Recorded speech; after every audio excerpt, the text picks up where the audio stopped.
ఒక నాయకుడు ఉన్నాడు ఈ రాష్ట్రంలో, మెడికల్ కాలేజ్ అంటే తెలియని నాయకుడు. వీడెవడండి బాబు?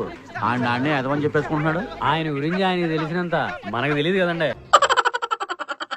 రాష్ట్రంలో మెడికల్ కాలేజీలు తెచ్చిన ప్రభుత్వం తెలుగుదేశం ప్రభుత్వం అవునా కాదా అని మిమ్మల్ని అడుగుతున్నాను. జోక్ అదిరిపోయింది గురుగారు. కనీసం ఒక్క గవర్నమెంట్ మెడికల్ కాలేజ్ అయినా తీసుకొచ్చాడా? ఫౌండేషన్ వేయడం, రిబ్బన్ కట్ చేయడం, నేనేదో చేశామని చెప్పుకోవడం కాలేజీ నడిపే విధానం కాదు.